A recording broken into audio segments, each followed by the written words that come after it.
Assalamualaikum warahmatullahi wabarakatuh. Kembali lagi di channel Pintu Dimensi. Pada kesempatan kali ini, saya akan menceritakan sebuah kisah horor dengan judul Tersesat di Kota Hantu.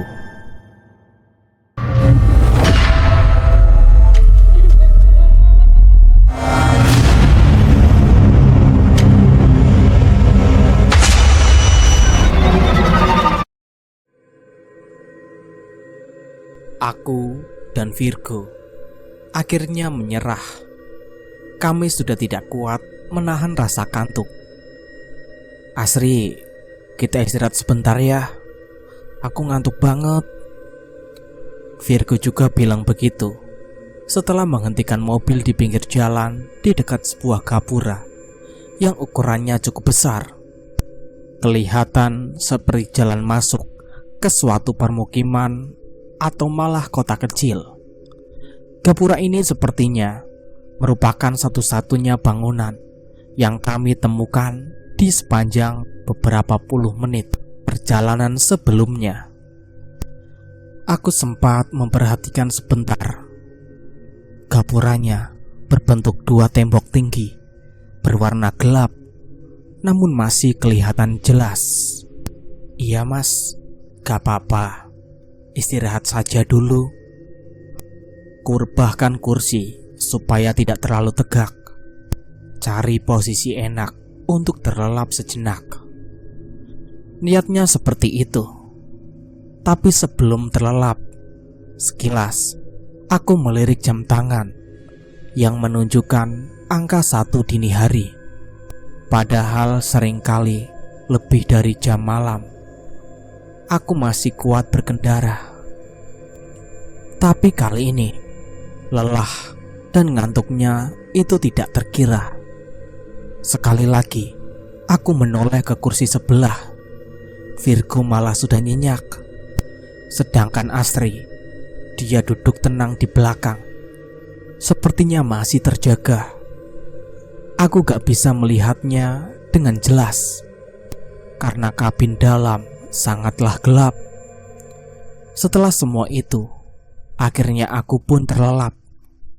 Langit yang awalnya gelap berubah menjadi jingga kemerahan. Pemandangan yang tadinya gak kelihatan sekarang sudah jelas terlihat. Sudah bukan malam, sudah terang. Tapi bukan terang tengah hari bolong, malah terasa seperti sore menjelang malam. Memperhatikan sekeliling pepohonan rapat jadi pemandangan yang terlihat. Aku gak bisa melihat lebih jauh karena tertutup oleh pepohonan itu. Aku mengucek-ucek mata sebentar. Aku terus memperhatikan semuanya sambil berusaha mengumpulkan nyawa. Syukurlah sudah bangun. Suara Asri dari luar mengagetkanku. Sebelum tidur tadi, jendela memang sengaja aku buka sedikit. Asri berdiri persis di samping jendela. Jam berapa sekarang? Kamu dari mana, Asri? Sudah jam 10, Mas. Ini aku baru datang. Tadi jalan kaki sebentar ke rumah teman yang gak jauh lah dari sini. Walau masih belum sadar sepenuhnya, tapi aku mulai mudeng. Semuanya ini sudah jam 10 pagi. Berarti kami tertidur kurang lebih 9 jam. Wah, sudah sore ternyata. Lama banget kita tidurnya, Vir. Virgo pun ikut bangun juga. Belum sore, masih jam 10. Kemudian kami memutuskan untuk segera melanjutkan perjalanan. Tentu saja harus menuju ke rumah Asri terlebih dahulu, lalu kemudian baru lanjut lagi ke Lumajang. Asri, ini kita nggak nyasar kan? Enggak mas, bener kok. Aku melirik sedikit. Asri tersenyum tipis. Wajahnya terlihat bahagia. Tenang mas, Gak lama lagi kita masuk ke perkotaan. Gak akan sesepi ini. Ingat 2 tiang besar berbentuk gapura yang aku ceritakan tadi. Ternyata Asri menuntun kami untuk masuk melintasi melalui gapura itu. Asri bilang itu adalah gerbang masuk ke kota tempat tinggalnya.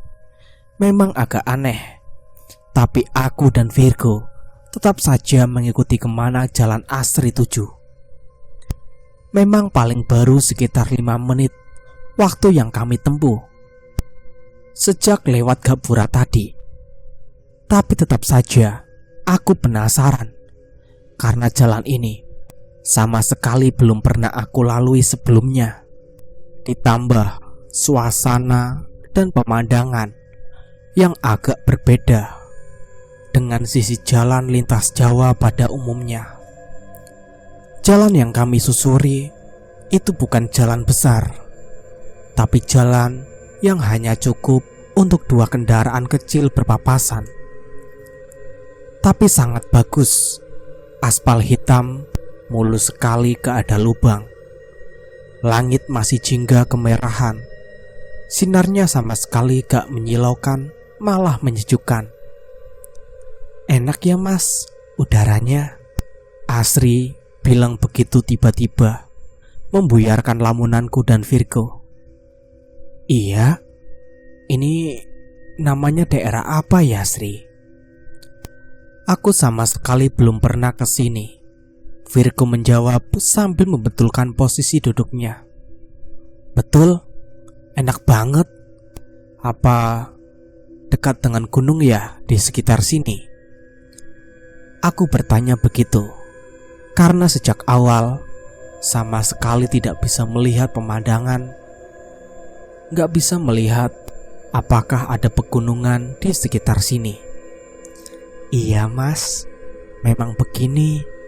Gak ada pegunungan sama sekali. Terus pohon-pohon banyak begini. Apa memang hutan di sini ya? Bukan mas, memang begini banyak pohon di pinggir jalan. Pohonnya kok rapat banget ya, sampai susah untuk melihat apa yang ada di belakangnya. Dan yang agak aneh, sejak tadi kami sama sekali belum melihat kendaraan lain, entah itu motor ataupun mobil. Hanya ada kami yang menyelusuri jalan.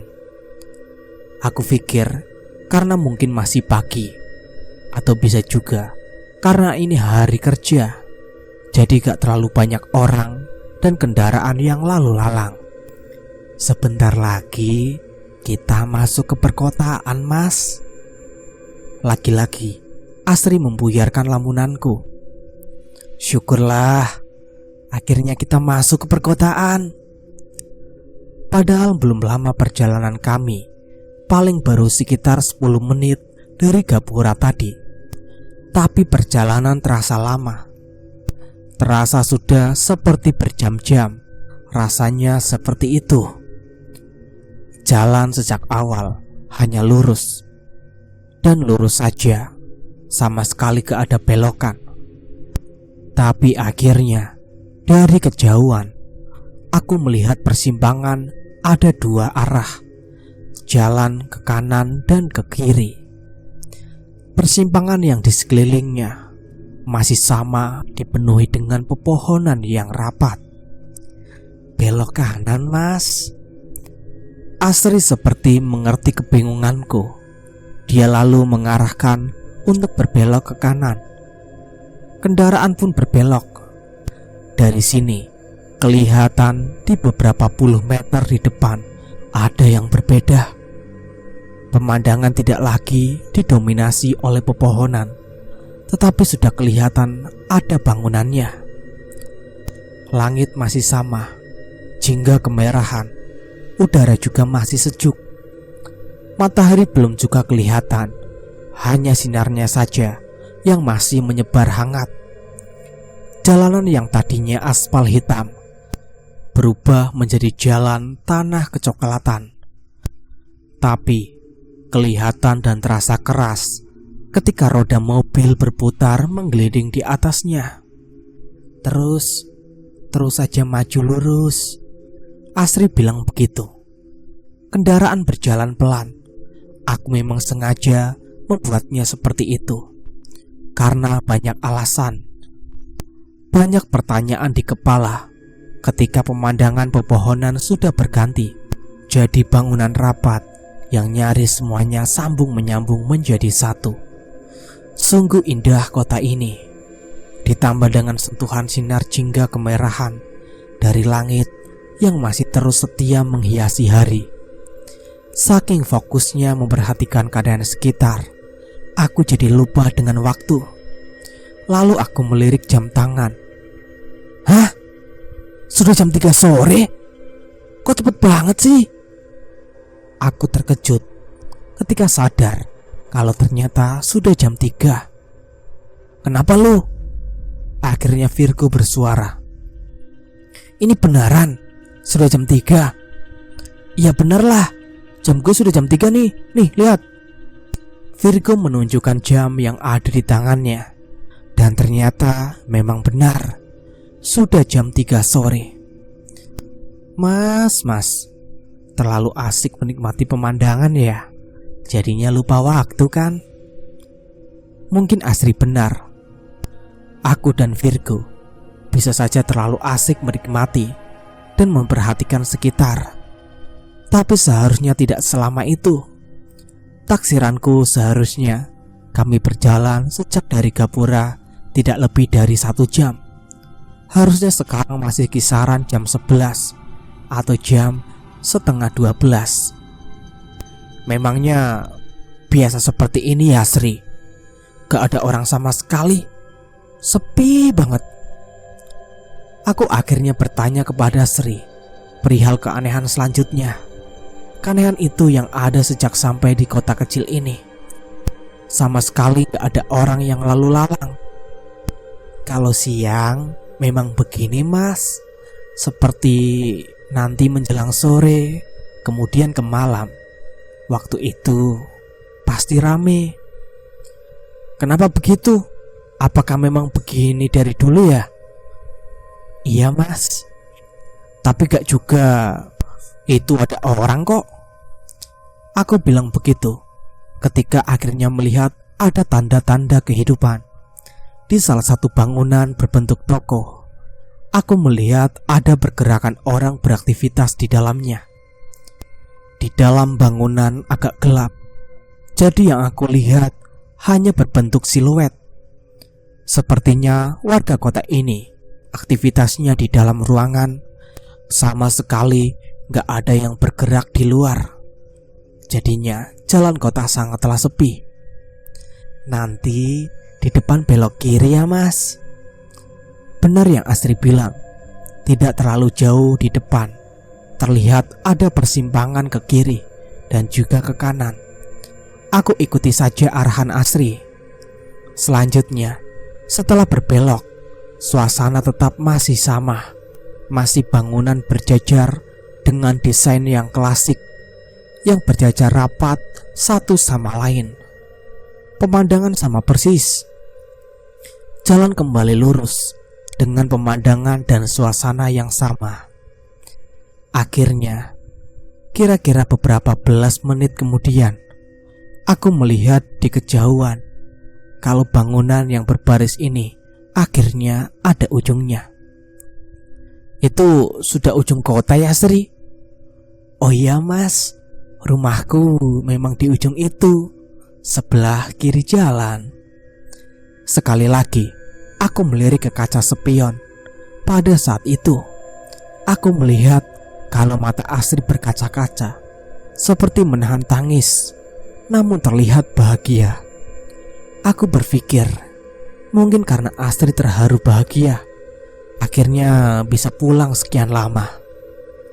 Rumah yang ini ya Sri? Iya mas. Aku lalu memarkirkan kendaraan tepat di depan rumah yang letaknya memang di paling ujung. Setelah rumah ini kembali, yang ada kali pepohonan rapat persis seperti pemandangan ketika datang sebelum masuk ke kota tadi. Setelah turun dari kendaraan, Asri mengajak kami masuk ke rumahnya. Aku dan Virgo masih dengan banyak pertanyaan di kepala, mengikuti Asri dari belakang. Lalu kami masuk ke rumah. Rumah yang terlihat dari luar adalah rumah yang besar. Ketika baru masuk, kami menemui ruang tengah. Ada kursi sejenis sofa dengan meja panjang di depannya. "Ini bapakku, Mas." Asri memperkenalkan kami dengan seorang lelaki tua yang ketika kami datang sudah ada di ujung sofa. Ya, betul, itu ayahnya Sri. Lelaki berumur 50 tahunan, mengenakan batik lusuh bercelana hitam. Kami bersalaman, Virgo pun juga. Aku sempat kaget karena tangan bapak ini terasa dingin sekali, seperti es batu.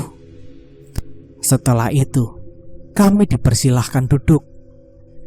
Selain si bapak, ada anak kecil yang dari tadi sedang berdiri di pintu yang menuju ke belakang. Anak perempuan ini rambutnya pendek. Wajahnya terus tersenyum dari sejak kami datang. "Ini adikku, Mas." Asri memperkenalkan adiknya. Di dalam rumah makin banyak kejanggalan yang membuat aku dan Virgo mulai merasa ada yang aneh.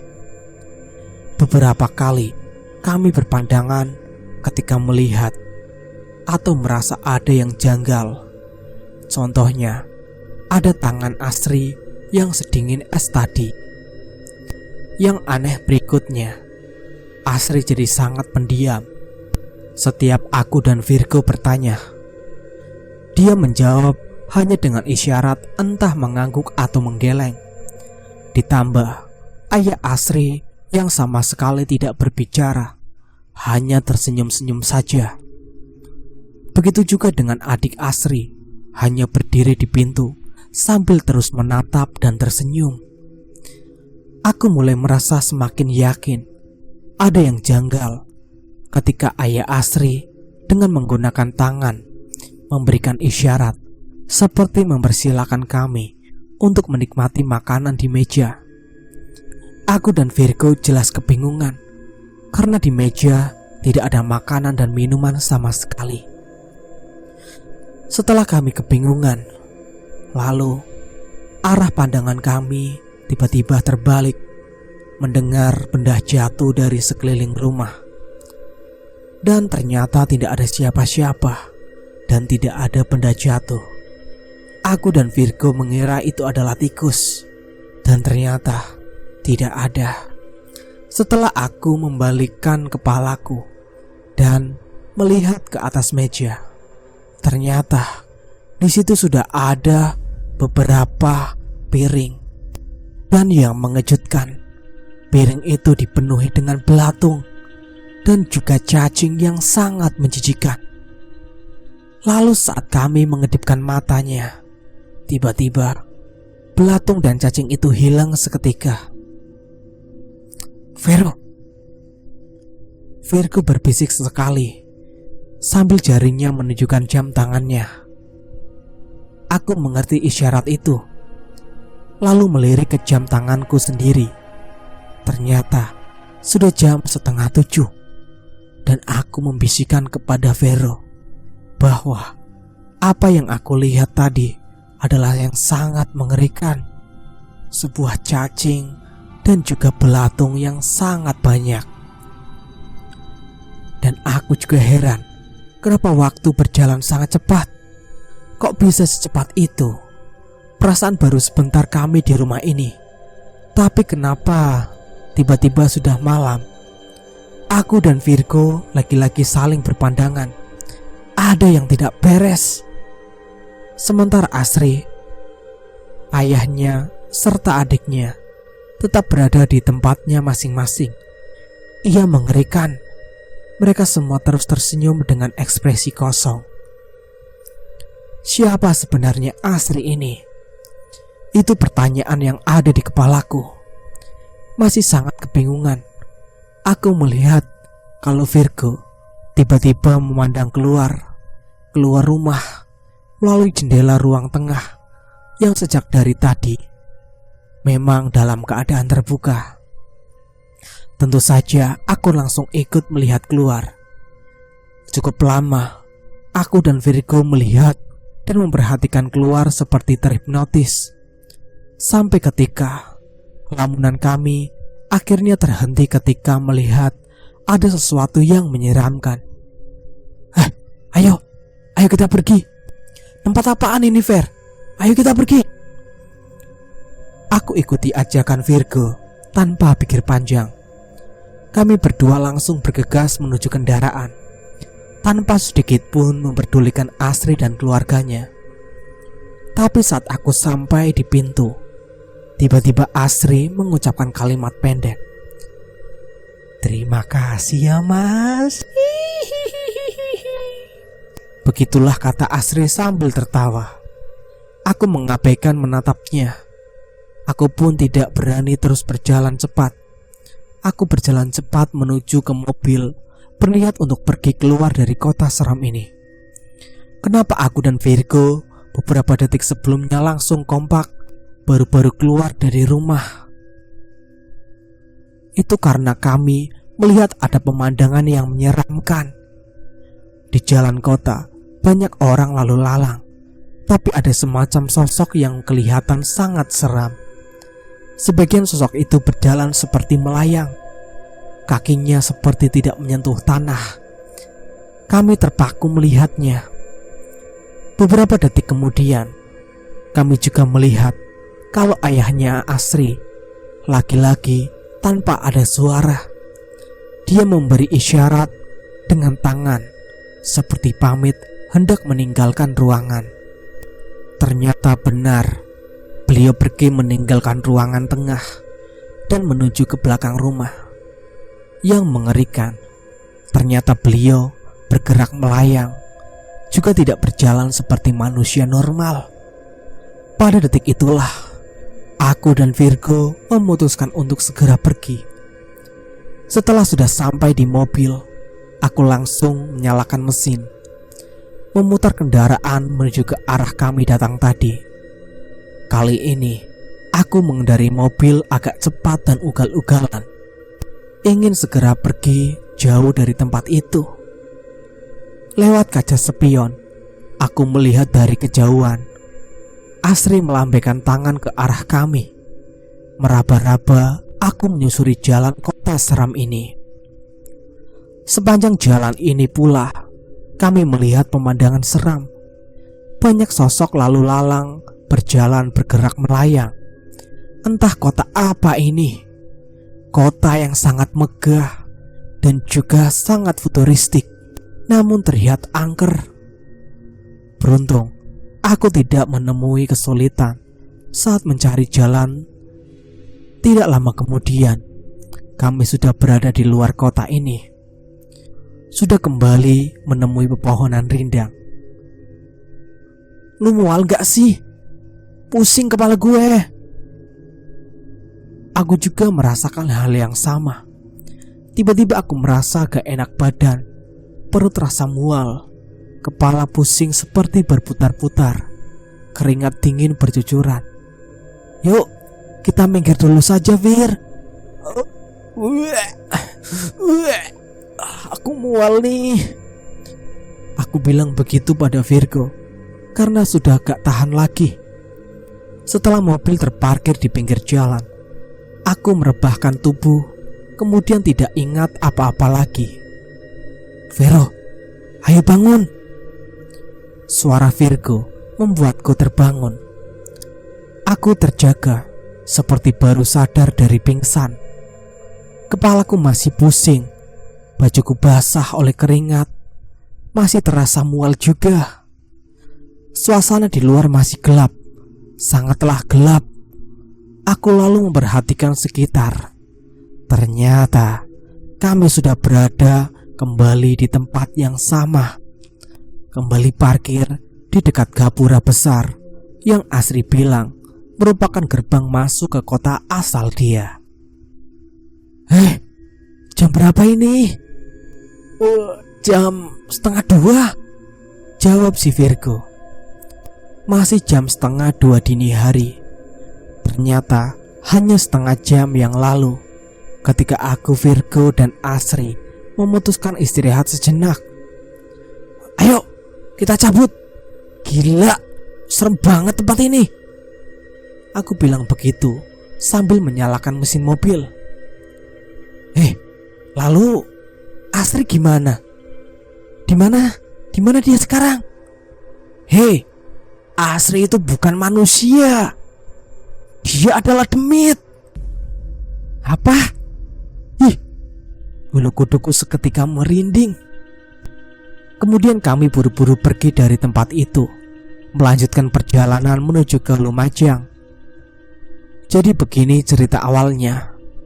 Sebelumnya aku kenal Asri karena kami tinggal di tempat kosan yang sama. Kebetulan aku adalah anak baru sebulan tinggal di situ. Sedangkan Asri katanya sudah lama ngekos di situ. 1 minggu sebelum kejadian seram itu, aku dan Virgo ditugaskan oleh perusahaan tempat kami bekerja untuk berkunjung ke kantor cabang di Lumajang. Entah tahu dari mana Asri bisa menebak kalau aku akan ada perjalanan ke Lumajang. Mas, aku boleh numpang nggak? Aku mau pulang ke kampung. Sudah lama banget aku nggak mudik. Begitu Asri bilang ketika kami berbincang di depan kosan pada suatu malam, tepat pada malam 1 Suro. Memangnya kampung halamannya di mana, Sri? Aku bertanya penasaran. Pokoknya beberapa jam sebelum Lumajang, Mas, di selatan Jawa. Ya udah, ikut saja, nggak apa-apa. Sekalian, memang aku dan teman kantorku mau lewat ke sana. Akhirnya Asri beneran ikut. Aku dan Virgo menumpang sampai ke kampung halamannya di sebuah kota kecil dan menyeramkan. Setelah kejadian misterius itu, aku tidak pernah lagi melihat Asri di tempat kosan. Dan seperti itulah kisah perjalanan misteri yang menuju ke kota horor. Bagaimana menurut kalian teman-teman semuanya tentang cerita ini? Silakan tulis di kolom komentar. Buat teman-teman yang baru bergabung di channel ini, silakan klik tombol subscribe dan tombol loncengnya agar kalian tidak ketinggalan cerita terbaru dari kami. Dan saya mohon maaf jika ada kesalahan kata. Saya pamit undur diri. Wassalamualaikum warahmatullahi wabarakatuh. Pintu dimensi.